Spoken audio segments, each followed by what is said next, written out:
बात करते हैं, जब रदरफोर्ड का मॉडल जो था वो भी एक्सेप्ट नहीं हुआ, कुछ ड्रॉबैक थी, देन हमारे पास एक एक साइंटिस्ट हो रहा है जिनका नाम था मिस्टर नील्स बोर।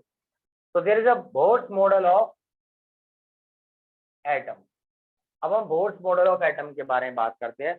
जब बोर्स मॉडल ऑफ एटम के बारे में बात करते हैं तो यहाँ पर जो ऑब्जेक्शन थी जो रदरफोर्ड के मॉडल में आई थी, उसने क्या किया, नील्स बोर ने put forward the following postulate, कुछ बातें बताई एटम के मॉडल के बारे में। उन्होंने बोला कि only certain special orbits known as discrete orbits of electron are allowed to inside the atom.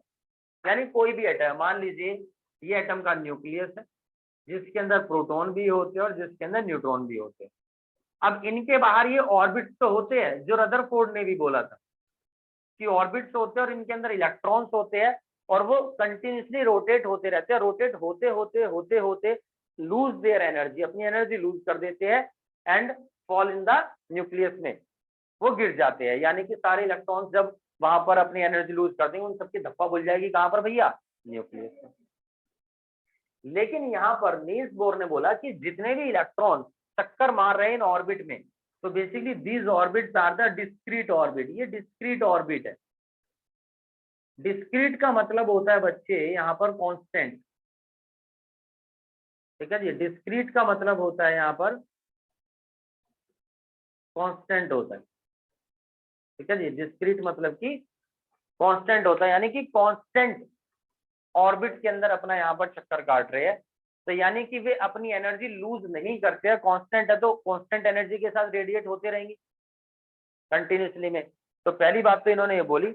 और उन्होंने बोला while revolving in discrete orbit the electrons do not radiate energy, अपनी एनर्जी रेडिएट नहीं करते हैं। तो इलेक्ट्रॉन्स वो डिस्क्रीट फोर्स में, यानी कि कांस्टेंट फोर्स के थ्रू कंटिन्यूस में घूमते रहते हैं, घूमते रहते हैं, घूमते रहते हैं। और यही जो ऑर्बिट्स है या जो शेल्स है, इन्हीं को बोला गया एनर्जी लेवल। इन्हीं को यहाँ पर क्या बोला गया बच्चों, एनर्जी लेवल बोला गया, जिसमें फर्स्ट शेल के, फिर एल, फिर एम, फिर एन होती है। तो फर्स्ट शेल के अंदर 2 इलेक्ट्रॉन्स आते हैं, दूसरी में 8 है, फिर 18 है, फिर 32 है। इस तरीके से हर शेल के अंदर इलेक्ट्रॉन्स का अरेंजमेंट होता है। The number of electrons arrange in this manner, इस मैनर में यहाँ पर सारे इलेक्ट्रॉन्स हमारे पास अरेंज होते हैं। हर शेल के अंदर इतने इतने नंबर ऑफ इलेक्ट्रॉन्स आएंगे। और इसको निकालने का एक फार्मूला भी होता है, मैंने आपको बताया था, that is the 2n²। n मतलब कि नंबर ऑफ शेल, नंबर मतलब कि सीरियल नंबर, ठीक है जी।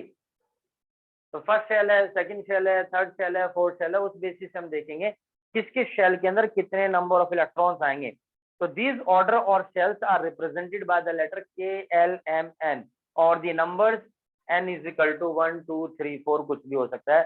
तो this is the bourse model of atom जो बिल्कुल फाइनलाइज हुआ। मान लीजिए अब एक सोडियम है मेरे पास, तो सोडियम का एटॉमिक नंबर होता है 11, तो प्रोटॉन होते हैं 11, न्यूट्रॉन होते हैं 12, इलेक्ट्रॉन कितने होंगे जी, वो भी 11। तो ये देखिए 1 2, पहली शेल में 2, दूसरी शेल में 8, 4 5 6 7 8 और तीसरी शेल में फिर 6। तो इसका इलेक्ट्रॉनिक कॉन्फ़िगरेशन होता है 2 8 1।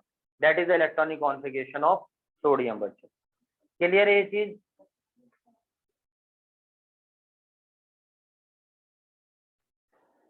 अब देखिए मैं आपको एक निमोनिक्स बताता हूँ जिसके थ्रू आपको पता चलेगा कि किस किस चीज की जो डिस्कवरी हुई है वो कब हुई है और कैसे हुई है और किस तरीके से हुई है। बेटा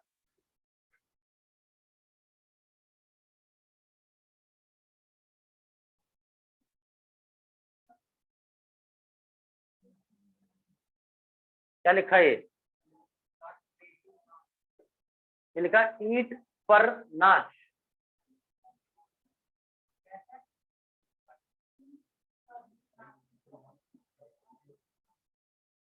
ईट पर नाच, इसको हमने बाइलिंगुअल में लिखा है, इंग्लिश हिंदी में, ठीक है।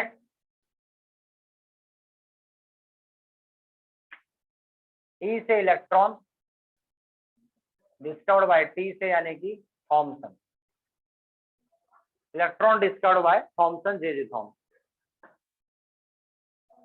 टी से प्रोटॉन और आर से Rutherford discovered the proton. N से न्यूट्रॉन और सी से चैडविक, ईंट पर नट। तो ये थे electron discovered by Thomson, J Thomson पूरा नाम है।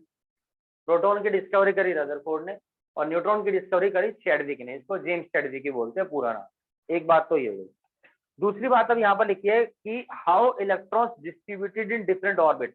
जो इलेक्ट्रॉन्स होते हैं वो डिफरेंट डिफरेंट ऑर्बिट के अंदर किस तरीके से डिस्ट्रीब्यूट होते हैं। तो मैंने आपको बताया कि हमारे पास के है, एल है, एम है और एन है।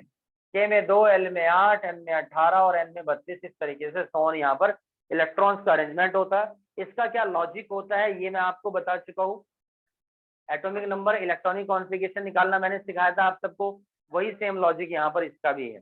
ठीक है जी।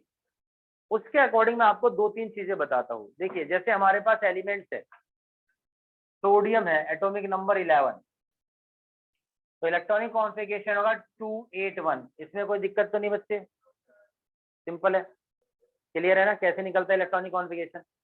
अब यहाँ पर हम देखते हैं कि इसकी 2 चीजें निकालते हैं।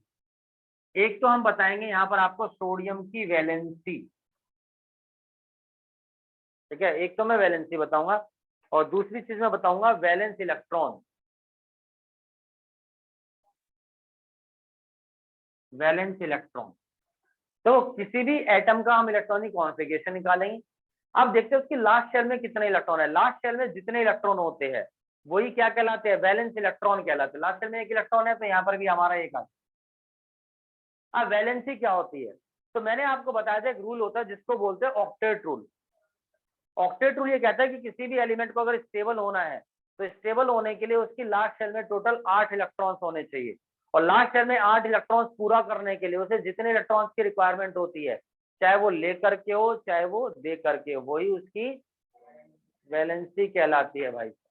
ठीक है, जैसे सोडियम की लास्ट शेल में 1 है, ये 1 दे देगा या 7 लेगा, 1 दे देगा, तो वैलेंसी इसकी 1 होगी।